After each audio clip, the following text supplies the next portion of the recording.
There has been a 2-day lead protest in the towns of Abim. Protesters are calling for government to immediately reopen the Othem Kakoka gold mine. This is a mine that has been feeding 40% of the Kalamajongs who live around Abim. Now, Network International had to catch up with Dr. Denis Abura, and this is what he had to say. Mr. Abura, aren't you worried going to jail? Not at all. Why would I be worried of going to jail? Especially if my calls are genuine calls. We are only asking the government, and there are not 2, 3, 4 demands. It's only one demand. We are saying the government should declare the mines. The government should look for ways to expropriate that mines to whoever belongs to. To whoever it belongs to illegally, because we don't know. The constitution does not say who that mine belongs to. We are saying the government should expropriate that mine and give it to our people. I mean, how would we call ourselves Ugandans if we have nothing in this country to show as Ugandans? Karamojongs, the smallest tribe in Uganda, the smallest and the most isolated tribe in the country, the whole country. We are saying the government should expropriate that mine, give it to us. Who are the beneficiaries of this mine? We don't know. Who owns these mines? We don't know. Something that should be, something that was already creating opportunities for many Ugandans, and in fact, especially the Karamojongs. People had already brought smiles in our faces. Then someone from nowhere, in the names of Ochero Jimbriki Norman, goes and closes the mine with the minister. Why is that? Why would they do that? Why? We need to know this. Someone should explain this to us. Now, you are asking whether I am worried of going to church. Let me tell you something, my friend. I am not going to engage in political expediency, especially at the altar of a principle. But rather, I will die on a principle with my boots on. I'm not going to be dragged in like an amoeba, where this one pulls you, the other one pulls you. At the end of the day, you are shapeless, and then people are going to wonder, what kind of a human being is this? Without, what kind of animal is this that is too shapeless like that? I mean it. I mean it. Are you going to respond to Opolot? No, you want me to respond to a clown, a political non-starter, a very shabby man who is not even of my match, like Opolot. I know some of us are shabby, but Opolot is not. Is his worst. I mean, he's a very lucky guy to have a woman, someone who is very unattractive, both from inside and outside, like Opolot. I'm not going to engage in shenanigans. Who is Opolot? First of all, does he belong to our community? No, it doesn't belong to our community. And then why would he speak about negativity about our society, community? I mean, this platform is a platform that we should use to discuss issues that affect our people. Not just bringing some political nobodies like Opolot who are interested in marketing their faces on television. No. I'm not going to engage that kind of a person. He's not my match. But they said you're afraid of debate. Who am I afraid of debating? There is nobody that I'm afraid of debating. I mean, among all these people, who am I afraid of debating? I mean, if you look at them, let's begin them one by one. Bring them up one by one. Let's talk about Ojok. Ojok, the last time I heard, his highest ambition was to be a nightclub DJ. Now, a nightclub DJ. What value am I going to get in debating a nightclub DJ? Rather, I will be profiling a political non-starter, a political nobody. He's going to use the platform, to uplift his CV. So that's why I don't want to debate with these people. The reason that's why I don't want to debate these people. Yesterday I was listening to their debate. The quality of debate, they were so rowdy, like they're not even leaders. So I am imagining what kind of a value addition will I have in this kind of a debate with this kind of people. I am saying I cannot debate political non-starters. These are political non-board, and nobodies. There is a person in my office who can respond to them properly, called Okelo. Okelo is one who can engage this kind of people, this kind of political aspiring leaders. I cannot engage political non-starters. Shenanigans, no. I will not be engaging in mudslinging. I'm sorry. How about Ocheng? That one is even worse. Now you're bringing me someone like Ocheng. That one is even worse. The last time I was listening to their debate, the quality of debate was very poor, and he was sounding like a truck driver. Ocheng is even worse than the rest of these other people. At least you should have brought someone else apart from Ocheng. If you look at Ocheng and the way he sounds as if he has some deep, serious problems lying behind him. And these are the kind of people we don't want in our political space. As we're reorganizing our political space, we don't need people like Ocheng. These are the kind of people who go to Chireka when the time of election comes, election periods. They go to Chireka and they pick Banyankole prostitutes. When they pick these Banyankole prostitutes, they go with them home to confuse villagers, electors. That, Museveni has given me this Munyankole woman, so, to give an impression that they have a very good working relationship with the president. Now, he has given me a Munyankole woman, and now You know, whenever we have any problems, your problems are now guaranteed. Museveni is going to sort out our problems. We shall never have any problems again. You see, and we are saying this kind of politics is cheap politics. We don't need this kind of old-fashioned politics where people go and lie to our people and yet and pay them with nothing at the end of the day. You were asking me a question earlier about these mines, about its implication. I am telling you, it doesn't have any implication. All we need is just 2/3 majority in parliament. Need a serious leader like me going into parliament, table in parliament, persuade members, persuade the house about. I mean, I don't see any good reason why the government should deal with our mines illegally. By the way, give it to Americans illegally, than give it to our people legally. I don't see any problem with that. Mr. Abura, why politics now and not 20 years ago? Now, 20 years ago, right now, I'm just clocking 40, not yet 40. I mean, 20 years ago, so you expected me to join politics with Obote and I mean at the same time? No, come on, man. It was biologically impossible for me to join at the time. If I was there, I should have joined, trust me. But you see, the political space today in our country, it has been shaped, it has been made fashionable now. So it's likable, that's why some of us are coming in now. At the time, I don't think even if I was alive, I would have admired politics then. But you're a prominent businessman. Why politics? You're really a very fine journalist. I mean, with all the series of problems you have been discussing that affects our people, you still ask me such a question? Oh my God, that's so petty. Well, so far, perhaps you may prefer this kind of answer, and I know the answer you want. And let me give you that answer. I would like to go to parliament to make a lot less more money. You actually said FDC is long dead, but would you at some point be able to work with them given the dynamics in the country and how politics of Karamoja is evolving? FDC is figuratively dead. They are no longer the leaders in our society.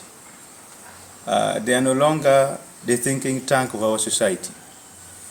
They are no longer the reservoir of the best in advanced detachment in our society. So you don't find anything at FDC that is left for me to go to. But do you have friends? Well, it depends on how you define what friendship is. Well, but I'm not sure whether I still have friends around me. I'm not sure whether I still have friends. That's a question I also keep asking myself every time. Yeah, but yes, I one time told my children that any time if I'm taken up or when I die, people who are going to come for my funerals are comrades who are just going to come as well wishers. So it also takes us back to the definition of real friends, like I said at the beginning. Some people confuse, especially the other day when I was in a colleague's house, he introduced his wife to us as a friend. So I was just wondering, how can someone reduce his wife into a friend? A friend, even if you sugarcoat it, a wife, even if you sugarcoat it as a best friend or international friend, a special friend, you are still reducing the mother of your children, a love of your life, into a friendship zone. So these are two different things, and I think let's utilize these English words properly. I still don't find myself within that zone. I don't have friends. I'm not sure whether I have real friends. So which party do you belong to? I don't have any party at the moment that I'm affiliated to, but I would have joined NUP. But NUP is a very useless party as well. I mean, if you look at the way they do their things, you just easily realize it's a state machinery that is put there just to dismantle, the radical left opposition to movement, to national resistance movement. So I don't see any business there as well. Or you are considering to join Katumba OES party? No. Which Katumba? Katumba, this nursery kid who aspired for presidency. No. There's no big difference between him. Those are all state machineries. But I think they blundered on Katumba, the so-called Katumba. I think if you look at the way he was campaigning, I think his interest he was targeting where the prostitution centers, the brothels and things like that, such that tomorrow, even if he doesn't win, he's already popular, he goes there and is given for free. So he's not a serious person then. I mean, a nursery kid. I'm sure the president realized that it was a very bad deal in their mission. Yes, I mean, I think their initial plans were to strategize in a way that his presence was to divert the attention of the youth away from the opposition parties to the NRM indirectly. But then I think somehow they all ended up dying in their movies, especially when he got obstructed by ladies. That was the end of the deal. Aren't you in any way afraid of the remarks you made? No, not at all. No, you're a journalist. You're from which media group? I'm speaking to you. You're from which media group? From Network International. Now, gentlemen, I am appealing to you. I am requesting you to appeal to your conscience and the logics of asking questions. I mean, to say the leadership or the president should come and reorganize the manner at which minerals are being dealt with in Karamoja. I mean, in such it doesn't indicate that we are labeling the president as an evil person, or we are saying the president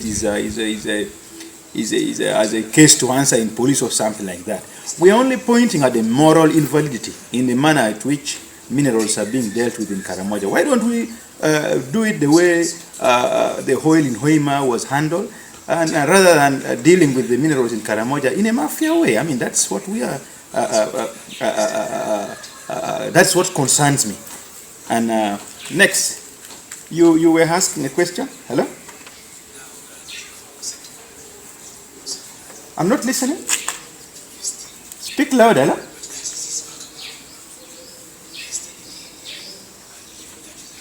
No. Your psychological lessons to me are very hopeless. I mean, in fact, let me just say you are placing your dipstick in a wrong hole. And I'm very sorry. Just leave. My principles are uncompromising. And that one you should know. We are talking about the Karamoja that has remained the same. There has never been any change in Karamoja since Jesus Christ came and left.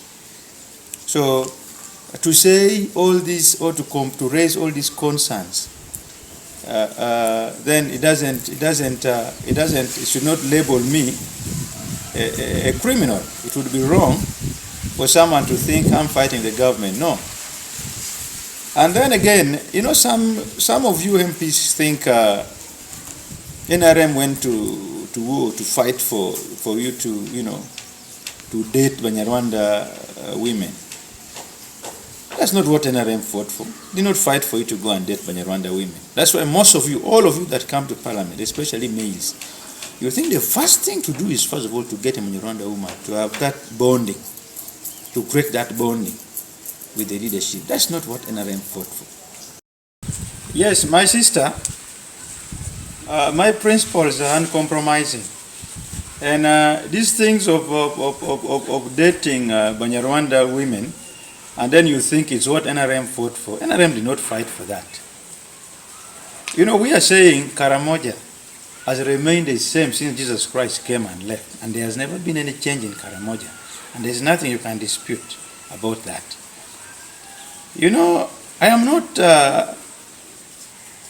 living for glory, or I'm not advocating for, you know, a personal glory.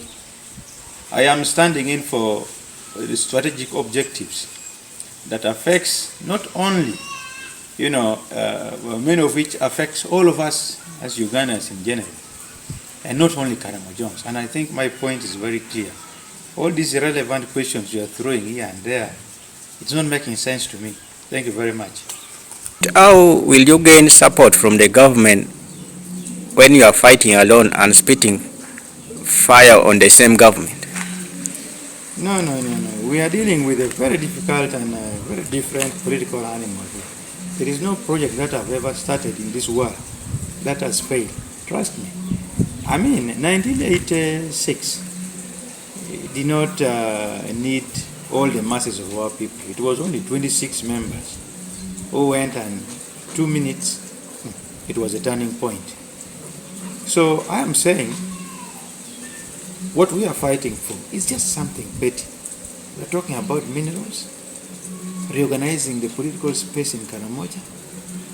We want government's attention to all the kind of... We're not just talking of poverty, by the way.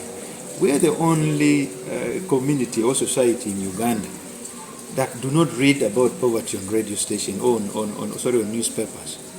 We live poverty. So if it means mobilizing the masses of our people to take a walk from here up to State House in Kampala, we shall do so. And I don't see anything wrong with that. If they want to respond, then they respond in any way they want. But we are going to mobilize peacefully, shall mobilize our people to raise this concern peacefully so that the government, at least for the first time, attends to us.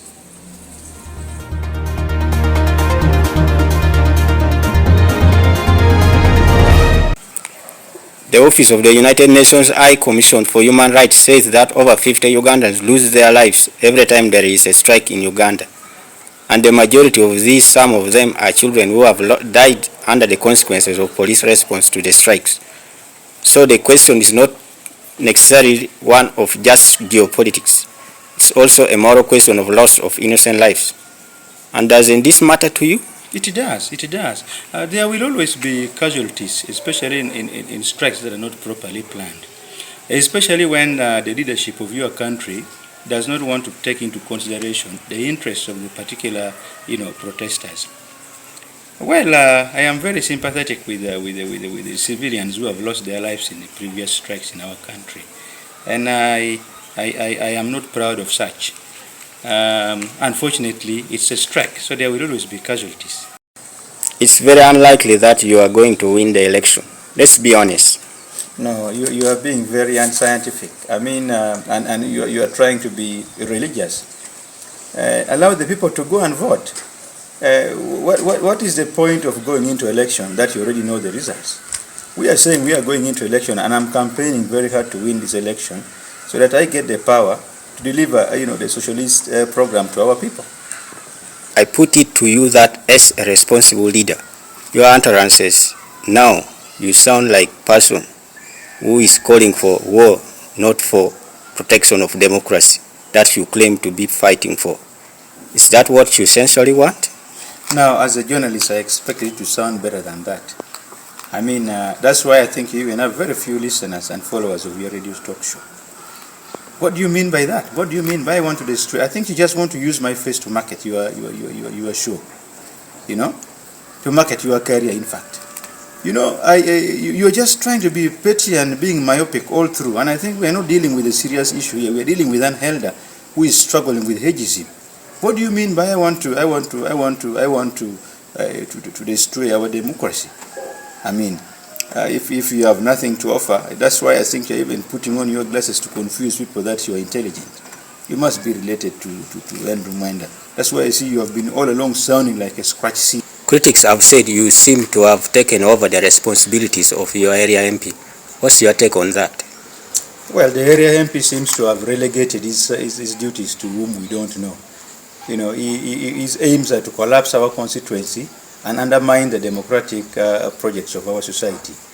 I mean, it does not talk about our roads, it does not talk about the security of our, in the region, it does not talk about schools, it does not, completely, and we are saying we don't want leaders like that in our society again. Why MP now? Well, I would like to contribute at the highest level, not just for position, but to be an active citizen who can contribute positively in our society in a positive way. You were very bitter about how the mines in Karamoja is being dealt with and hence calling for a strike. Wasn't there any other better way of handling that? No. It was a spontaneous action. Revolutionaries should at all times be guided by the material condition.